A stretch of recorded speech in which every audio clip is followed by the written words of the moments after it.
Hello and welcome to Keyani Conversations. Today we have Dr. Dina Shaaban Saade with us, and I would like to welcome her because she's come all the way from Lebanon and she's visiting us. And I was dying to have a conversation with her, and we just caught her today and would love to have a little bit of a conversation. Welcome, Dina. Thank you so much for having me, for hosting me, for having the space for this beautiful union.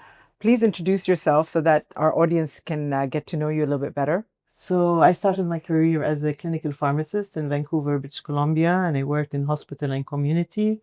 And then 5 years later, I switched completely to alternative therapy and alternative medicine, done so many healing modalities, homeopathy, aromatherapy, rebirthing, pranic healing, Reiki, mostly craniosacral therapy attracted me in a beautiful way. And then I did my 2 doctorates at Delphi in metaphysical healing and transpersonal psychology, RoHun. And then it was a beautiful also learning with biodecoding of biology. It's a French school. And it's a beautiful journey combining science and the art of healing. And this is really special, and that's a passion within my life. That's so beautiful, but it's so extensive. So I mean, today we can't really talk about every single thing that you've done, but I would like to ask a few questions just to get an idea about what you do, how you can advise our community on best to find different solutions for their life. One of the question is, why do you believe self-healing is more important now ever before than in the world that we live in today? So, I mean, we're evolving very quickly.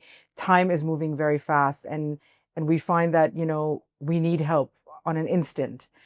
So, what would what would be your advice on how to help ourselves? So I now with everything that's happening in the world, with so many conflicts, with so many fears, uh, it is time for self-healing, self-realization, because this is when you're going within in order to be more grounded, in order to be more adaptive to everything that's happening around you. And the more you release those negative blockages, whether thought forms, whether emotions, or traumas, or past ancestral uh, issues that have happened even before you were born, this will allow you to be in more peace, more comfort, and dealing with everything in a more grounded way. Yeah. Yeah. I mean, the thing is that, I know that people are lost in a lot of times because they don't know, what do I go for? What do I do? I mean, what is that one advice that you could give someone to hone in on that one thing that they should start with?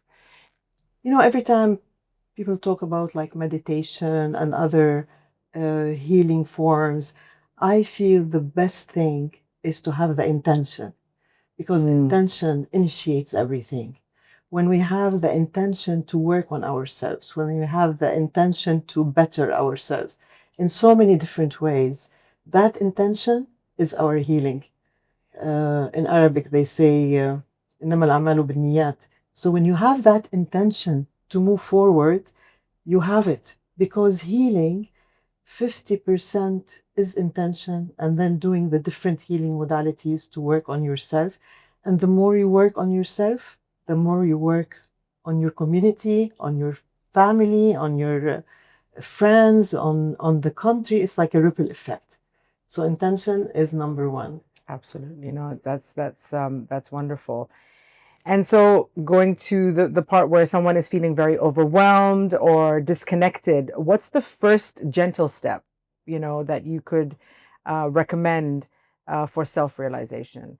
If somebody comes to you, for example, and says, I'm lost, I don't know what to do, I'm overwhelmed.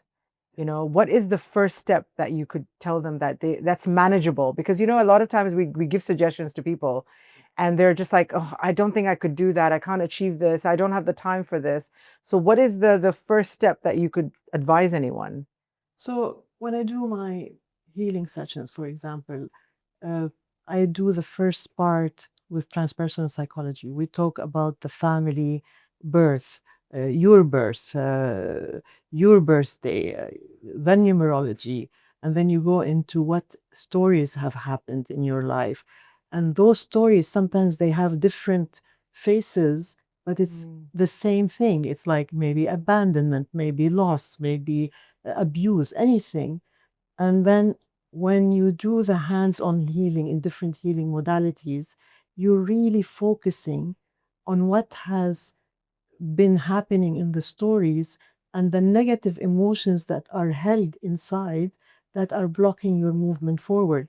So it's like there are the two segments of listening and seeing the story, and then transforming the negative thought forms and the negative emotions, and applying the right tools of healing to release those blockages, and then go home uh, with an intention of doing the work, whether it's like transforming certain patterns in life, certain thought forms, certain habits, certain behavioral patterns. And then when someone is working on it, that is integration. Yeah. And integration is everything, because you release, and then it's the homework of integrating. And this is where we evolve, and this is where we overcome obstacles in life. Yeah. And then it will affect everything, all the energies around you. That's a beautiful way of putting it, because we really, and everything is about going inwards, right? And so we also have to like really concentrate on the fact that when we go inwards, integration, that word, is super important, because if we work on one, we work on another, we work on a third, and we don't integrate, we never are going to be finding solutions in the long term, I think, so I think that's very well put. I mean, can you share something from your personal journey that brought you to this field of working with people? Yes. Because I'm sure there must be something very, very interesting. Actually, in 1996, I got grade 4 cancer, and it was shocking for me. And pharmacy and the medical field, they're beautiful tools. They're amazing. And thank God for the presence of the solutions, medical solutions. But then I knew that there's something beyond that, because on the conscious level, I was a very happy person, very no problems, having a great family, fulfilling my dreams. And so I thought, what is the hidden energies that I don't know about that led to the cancer? And that was since 1995. It was beautiful journey going into different healing modalities, because every modality would teach you something new, and you will see things in a different perspective. So, and I thank God.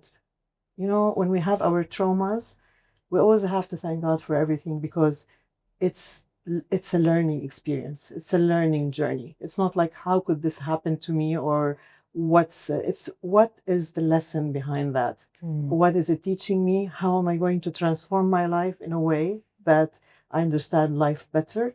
I move with things on a higher level of consciousness, and we all came here to move higher and higher in consciousness. That is our role in life. So what was the when you were diagnosed and then you wanted to help yourself, what is the first thing that you did to help yourself through your energetic work, through your own? Well, the day I had the operation, I had a huge vision. Won't go into the details because it's a long vision, but it was something new to my being a scientific person coming from a family in the medical field. So it was like a huge transformation, and I thought, this is something new for me. I saw something completely different, and I said I want to investigate that. So, and it's interesting, of course, I had the beautiful support of family and friends, and it was amazing, but also it was like I wanted to understand a deeper vision of what did I see, what did happen. And it was like, it was such a blessed day that it was a big surgery, but I didn't have to take any painkillers, not even a Panadol. Wow. Although they prescribed morphine, and I didn't have to take that. So it was a blessing. And I thought, this is a miracle that I have to thank and be in gratitude every day and investigate. Yeah. Be on that path. Yeah. And also, I think gratitude is one of the biggest healing factors, because if we're grateful every day, the universe has a way of listening to us and truly giving us more and more blessings, after that. And we need to start our day with gratitude and prayer and finish the day with gratitude and prayer. Those are the biggest, most beautiful energies in life. Yeah, truly are. And finally, I mean, what message would you like to share with our Keyani community that are starting on their own self journey, self healing, self discovery? That they are basically trying to discover themselves, because at Keyani we also want to educate people, and we want them to be able to take tools that they can actually help themselves in everyday lives. It's about community at the end of the day, Being Keyani is a wonderful space and place, and it is a place of transformation. My advice is give yourself time every day and do something for yourself, and enjoy regularly one transformative healing modality or coaching or whatever is being offered in this beautiful space. Because sometimes we say we're good, we have nothing, we're okay, but really we're not living in a bubble. We are living into a world that every day there are news, every day you're dealing at work, you're dealing with family, and everything could be such a joy if we always work on ourselves and take the time to do anything: fitness, yoga, healing, meditation. The beauty is, just like Keyani, it's those services are being offered now. They're offered on a platter of gold. 20 years back, it wasn't the case. It was completely different. It was rare. Like, you would talk about energy healing and they say, what's that? Now it's like you're gifted into so many different amazing healers and therapists and fitness people and integrative holistic doctors and naturopaths. So it's such a gift. Take time and enjoy it. Thank you so much, Dina. It was such a pleasure to have you. Really a rare pleasure. But we really are so grateful that you were with us. And we look forward to having you back again in Dubai. Anyone that would like to reach out to Dina, please, get in touch with us, and we will connect you to Dr. Dina straight away. And we look forward to seeing you more at Keyani. Thank you.